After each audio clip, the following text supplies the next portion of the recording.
Hello, hello again. And we are back for another discussion as part of our Own Your Yes series. I am your host, Valerie Wilson. I'm so excited to have this platform and opportunity where each week we get to talk as amazing, phenomenal women who are thriving despite the challenges and despite the obstacles. And really, this is the place where you can come each week as the imperfect, ambitious woman to hear how you too can thrive. And so I'm so excited that today I have Linda Saye on to talk to us about the courage to rise up. And I just have to say that I have enjoyed immensely working with and for Linda at various points in my career. She has been such a phenomenal sponsor, supporter, just a big believer in people and in women in particular, an advocate. And I am just so honored and elated to have her here to talk. So I'll let her introduce herself, but I had to share that with you all listening. Thank you, Valera. I am such a fan of yours, and I'm so thrilled to be here today. And I'm so proud of the work you're doing and really bringing these conversations to light. So thank you for that. And thank you for letting me chat with you today.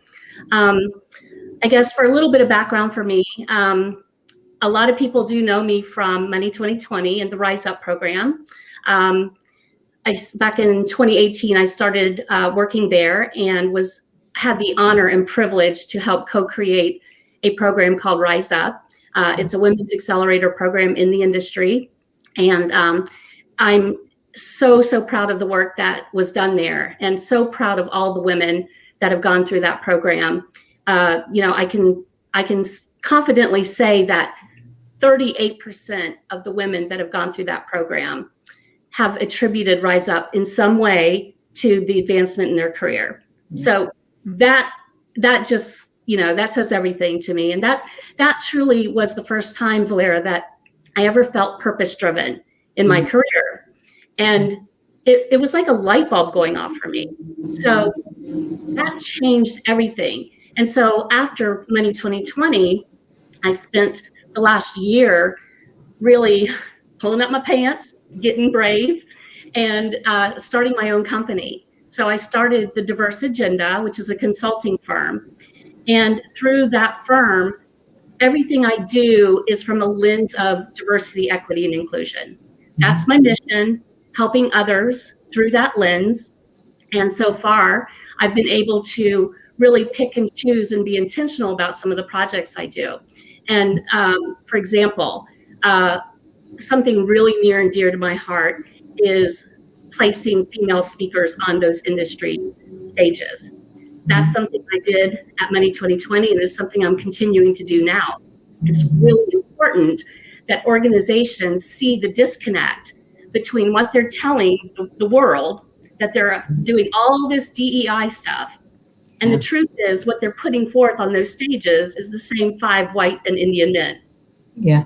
So it is my intention to shed some light on that and show those organizations that there's a huge disconnect there. And a lot of times they just don't see it. They don't realize it.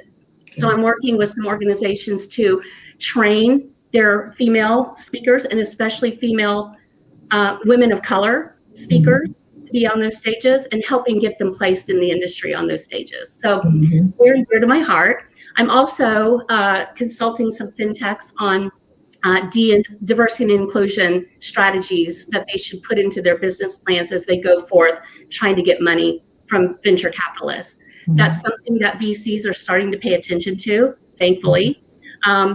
They're starting to understand that those startups that have this kind of strategy in place are more competitive, they're more innovative, they're more profitable.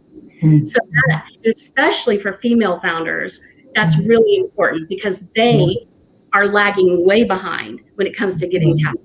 So yet another pet project that I'm working on.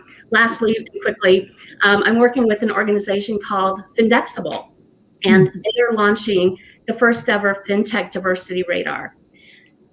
FinTech is poised to do so many great things and really fuel the digital economy. And those fintechs that are focused on the sustainable development goals, and in particular, gender parity, is something that we want to focus on and share those that are doing it right in the industry. Not only startups, but scale up companies as well. This is a place where they can all go and learn from each other and really share best practices on how to go forth and get that right. So loving all of that work, and really proud that I've stuck to being intentional about what I do next. So anyway, that's kind of where I am today. I love it. I mean, and you have lived and breathed that before the diverse agenda even became a firm, right? So I'm so excited to see all of the evolution of everything that you've done. And again, just so proud of you. Kind of walk us through, like, what have you been challenged with along the way? I know you mentioned, like, working at Money 2020 for the first time, working with Rise Up was the first time you felt purposeful in what you did. What are some of the things or the challenges you had leading up to that moment and even till now? Yeah, I would say I had plenty, but don't we all? I describe myself as a serial laid off person. Mm-hmm. I have been laid off, Valeria, for 7 times in the last 20 years. Mm-hmm. That's significant. And as I went through each one of those, I was, of course, very frustrated that I was going through it yet again. Mm-hmm. But I was too scared to go out on my own. Even though 20 years ago, I had this feeling, that something is better for me. Something, I have a purpose, but I couldn't really put my hands on it. I didn't know what it was really. And so through each one of those layoffs, I did what I was supposed to do, right? Find another job. Right. Always in marketing, always more responsibility and, more pay, and so that's what success was, right? That's what you think it should be. Mm-hmm. So, okay, I guess I'm doing what I'm supposed to be doing, and I'm getting another job, making advancements. I was a VP of marketing at First Data, so in the eyes of many, it's like, and especially my family, it's like, wow, look how great she's doing, right? Mm-hmm. So it took 7 layoffs for me to realize that I can't let others control my destiny anymore. I can't let them dictate what my success is. So even in a pandemic last year, I'm going through this whole soul searching thing again. And I realize I have to go out on my own. I have to at least try, even in a pandemic, and no more regrets. So I think that's really, the evolution of where I finally got to, last year with my company. Wow. I mean, that's a mouthful. I mean, talk about the courage. I mean, to 1, go out on your own, 2, do it in the middle of a pandemic. That is courageous on steroids, right? It really is. And when you think about it, sometimes it's easier to make that decision when there isn't something at stake, right? It's a choice, right? Or it's the situation is optimal, but you made the choice. And really, definition of courage is to do it despite the fear, to do it in the face of things that could have been overwhelming to deal with, and fear could have absolutely kept you stuck. So, I mean, what did you have to really wrestle with within yourself in order to make that decision? I really had to. It's funny because I often told my Rise Up Academy ladies, and even, post Rise Up, that you have to believe in yourself, you have to trust yourself, and you have to get over imposter syndrome. Mm-hmm. And so as I'm going through this last last May, trying to figure out what should I do next, what I really, I don't want these regrets anymore. I want to try. But oh my gosh, we're in a pandemic, and people were coming to me with marketing jobs, and here I am thinking I shouldn't say no to that because that's money, right? Mm-hmm. But I really just had to wrestle with my own feelings of I'm not good enough to be talking about diversity, equity, and inclusion. Even though I spent time, I went to Cornell over the summer last year and got certified in it and have taken a lot of classes since, I still had that imposter syndrome feeling that I'm not good enough to be talking about this. And honestly, honestly, Valera, I didn't think I was the right color because I kept, talking to people about diversity, equity, and inclusion, and they would say to me, "But what do you know about that? You're privileged. You're white." So that was very difficult conversations to have. And a lot of people were telling me, "But you're not from HR. You don't have an HR background." And I would vehemently argue, "But I shouldn't be from HR. I should be someone that knows the business and can talk to business partners and be someone with a high emotional IQ that can persuade them why this is a business imperative." So to me, those are the skills you need to talk about diversity, equity, inclusion, not traditional HR. So imposter syndrome was something, I was struggling with. And I've struggled with that for for my whole career, basically. So when I was in high school and college, I did not have imposter syndrome. I guess thought I could do anything I wanted to and will, right? So somewhere over time, imposter syndrome became a big part of who I am or what dictated my thoughts and my actions. And like I said, ironically, it's something I've told many Rise Up women to get over, and many people since, many women, but I myself was struggling with it. And I finally just had to let that go, and realize that I was my own block, right? So I realized that I wouldn't have gone for promotions or special projects in the past unless I was 120% sure I was qualified. But yet I would see the men around me going for that same promotion or project, and they're not even 65% qualified for the job, right? And I thought, well, I want what they're doing. And so, this is a lot of reflection and a lot of just soul searching over the last year, especially, and figuring out that I am equally as qualified as anybody else to talk about diversity, equity, inclusion with my business as anybody else is. And in some cases more. I'm a woman. I've felt those microaggressions all throughout my career. And that is probably, well, not even probably, that is why I had imposter syndrome. So I know that was a lot, but no, that was perfect in the sense that you gave some really transparent and very honest and impactful statements. And I want to spend a little bit of time to unpack that because it was magnificent in the sense that it really, so many women, myself included, I heard so much in there. One, I heard you say, well, for example, people told me that I shouldn't be the person to talk about diversity and inclusion because I'm a white woman. Right. And that's we could probably have a whole nother conversation about that. Yes. So people are telling you no, or because you haven't been in HR. So all of these no's, right, to really, it could have deterred you to say, well, maybe they're right. Or what will people think if I start to talk about this? And so again, courage to still say, but I am qualified to talk about this. And I think what you said was very, very true is you're a woman and you're a high level of emotional IQ to really empathize and understand or really be open to outside perspectives other than your own, which is incredibly important in the work of DEI.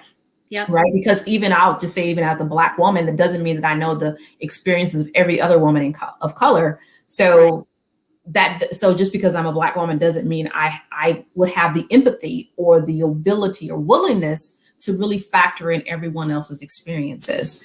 And so I'll applaud you for pushing back on that narrative and saying, well, but you're not qualified to talk about this, and to do it anyway, and to say it anyway.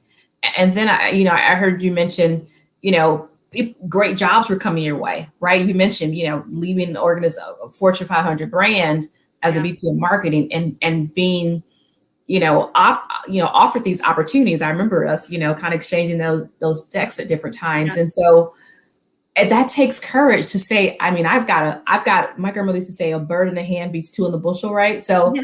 you have that already in hand, but still to say no and say, no, I'm going to go after the unknown and the thing that isn't sure and that isn't set in stone or confirmed. And that's just, again, that's an amazing narrative, right? That you had to keep having within yourself. Talk about the courage to pursue your purpose and your passion. I think that speaks volumes. And so for any woman that's listening to this, I mean, hopefully you're picking up these nuggets, and I'm just trying to recapture them so that you hear them again a different way. That is the courage to rise up. And I think that's why, when I thought about us talking, that was the title of this, because all those things to keep hearing and still say, but I'm going to rise up anyway. That takes a lot. What were you thinking, or when you think about your career, because you mentioned this, I'll go back to it. You mentioned, when I graduated from high school and I graduated from college, I thought I could do anything, like a lot of women. And I actually go back to a study that was done. I don't recall who did it, but they talk about how women, when they get out of college and they enter the workforce, they are incredibly ambitious and optimistic about their career trajectory and how far they can go. But over time, it actually starts to diminish. And they measure this through different focus groups and surveys. And so I'm curious, from your perspective, when you talk about imposter syndrome, which was a huge one and can, cause us not to be courageous. Are there moments in time when you recognize, now that you're looking back, that was starting to set in? And what were the things that were happening in your career that start to cause that to happen? Yeah. So, wow. I think in looking back at that, I didn't recognize it at the time. It was just always this promotion, this incredible job, this great special project was out there. Sometimes, but mostly not, it was brought to my attention. Mm-hmm. And I would notice that my male counterparts were getting these incredible offers, but why am I not? And so I had to really grasp that whole thing. Like, why weren't those special projects and promotions coming to me? But I think it's because I was putting off that vibe that I'm not qualified. So I don't know when that started. I can't really place when in my career that started. But in thinking back on it, what I do know is that in every one of those organizations, I was definitely experiencing microaggressions in some way. I would sit in a room and I would say an idea to the group, around the table. And 5 minutes later, the guy next to me would say the same idea. He'd steal my idea and he would get the praise for it. And I'm like, wait, what just happened here? Did anyone not just hear me say that 5 minutes ago? So that happens a lot. And, we know, being in a room full of men and, I'm the one marketing person and you're typically around a room of product managers, that are all guys in a guy's world. And then if, they start stealing your ideas, it's like, wow, that just happened, so that happened a lot. And that's definitely a place where I can speak a lot about. In fact, I've actually coached or consulted a couple of firms on the importance of having diversity in their product management teams. Mm-hmm. So going back to, prior to First Data at like NCR, I would literally be the only woman in the room. And I'm working with product teams who are all guys. And I'm telling them, you're not going to sell this product because you're not representing Main Street America here. You need some diversity in this room. You need to be hearing the voice of the customer. And they would just look at me like I was a, witch or something. What do you mean we need diversity? So I was advocating for that way before diversity, equity, and inclusion conversations were even being had. But it's a current of, I think, being suppressed, unconscious bias taking place for years. And I think that just did a number on me to the point where it's like, well, I'm not going to say anything in this meeting and I'm not going to go for that promotion. I'm not qualified enough. And just over time, I think it erodes your confidence. Mm. And, and it does it without us even knowing it. That's so, gosh, that's so true. It's like the silent killer of our Mm-hmm. confidence. And to your point, it happens. It's those subtle things that start to have a big impact on us, on our confidence, on our career trajectories, to our own, how we show up. Yeah. And I think that's such an important point, because oftentimes I think even when we've talked about D&I, even before this, is it's not just diversity. It's about how do you allow people to show up and really be themselves, and how do you Yeah. really address the persons, the Yes. people that are in the room, because the people make up the organization, and you gotta get to that depth of it, and having those conversations. And you're right, and particularly in tech, there's so often it's overwhelmingly, in many cases, men. And so studies are always showing that, hey, diversity of thought, diversity of idea, diversity of gender, really, it does positively impact business valuation, profitability. Yes. And our world is absolutely changing. I mean, I've read the stats that talk about what 2050 will look like, and it will be a ton of women. Yes. And it will be majority of women of color. And so really thinking about preparing for the marketplace and what it will look like in the future, it's really important for companies to absolutely make sure that internally they have people that represent their buyers, so that they can actually develop products that are important and needed and valued by them. So I totally agree. It's a business imperative, right? It's got to happen. Yeah. And the sooner these organizations understand that, the better off they're going to be. They're going to be more competitive. They're going to be all of those more, right? But it truly is.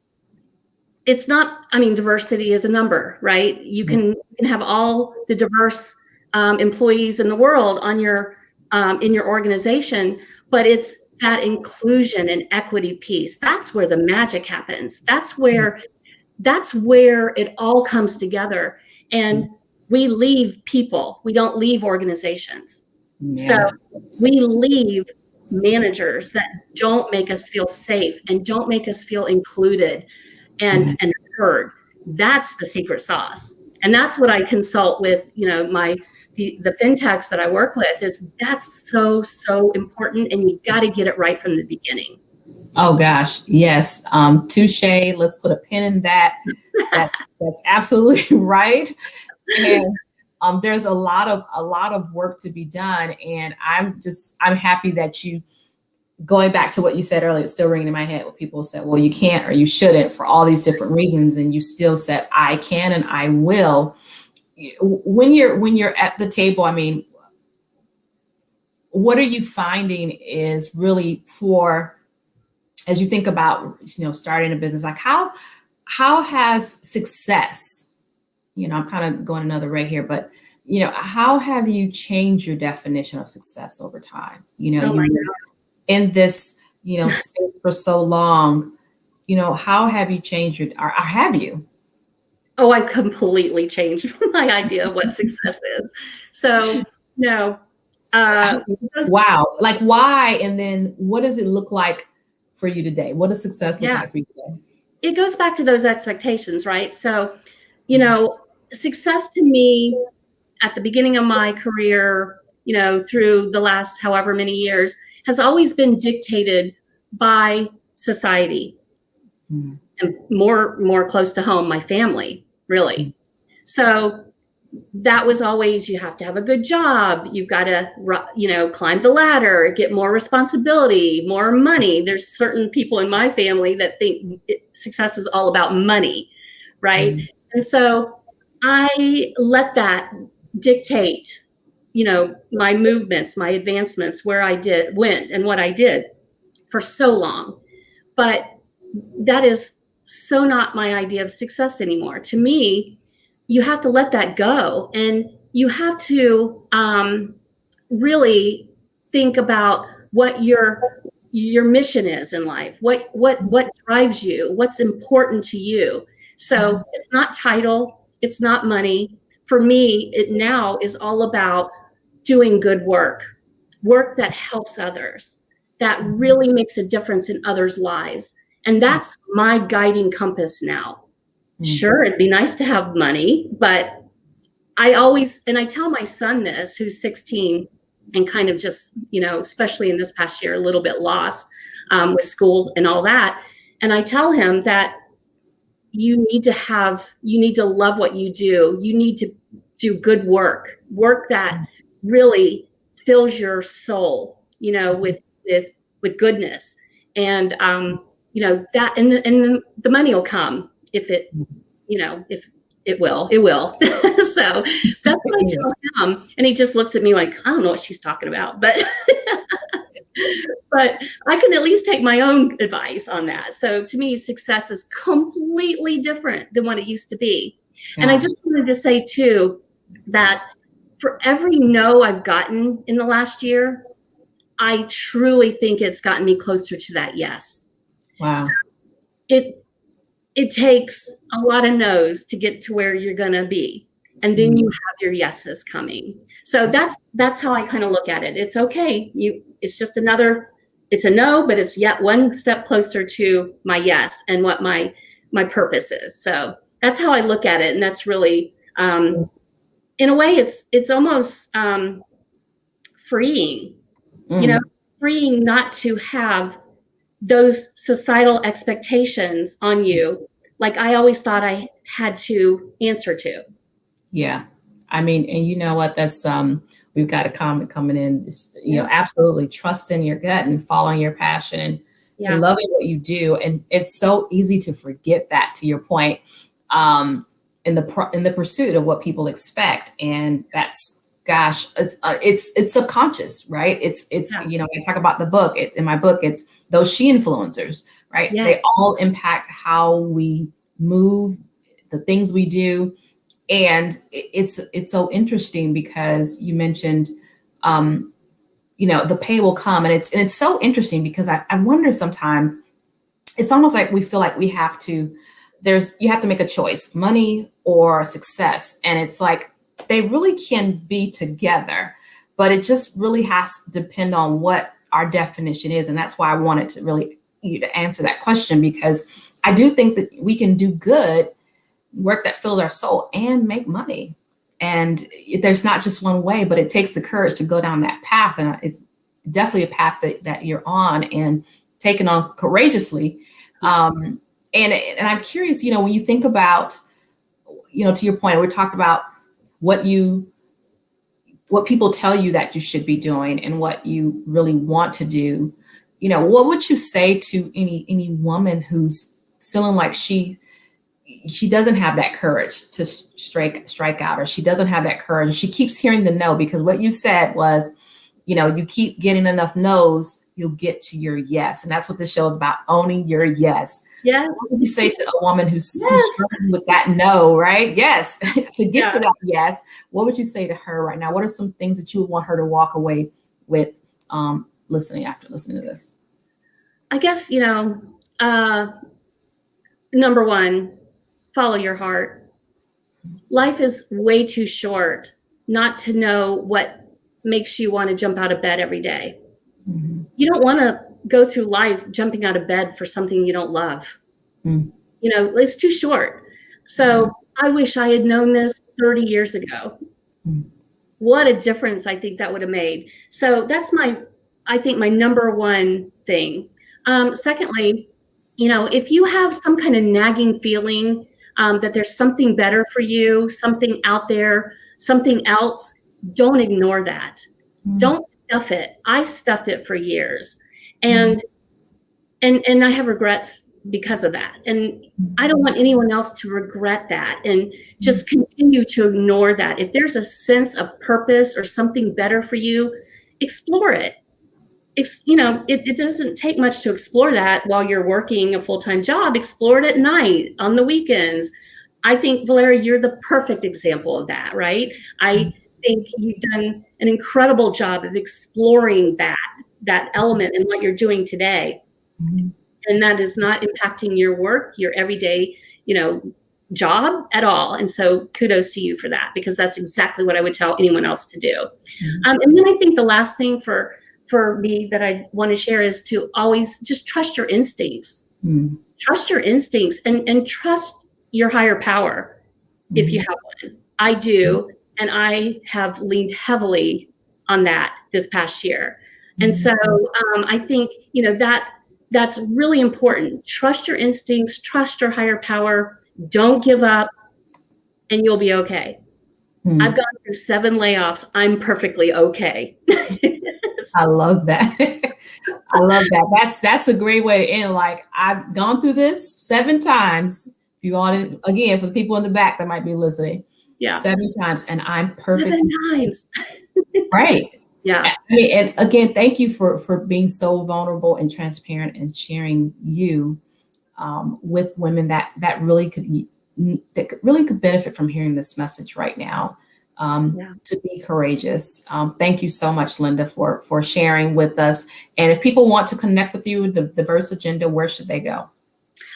They can just find me on LinkedIn, or it's just linda@thediverseagenda.com. And I'd be happy to talk to anybody and share. And thank you, Valerie. This has been great. Thank you. Thank you, everyone, for listening. We will be back here next week. And we're going to keep these conversations going, because, again, it's about you. It's about us as women leading with confidence in our lives despite the challenges and saying yes to ourselves. So thank you again. We'll see you next Thursday, 12 p.m. Eastern, right here on LinkedIn and YouTube Live. Thanks. Bye. Thank you.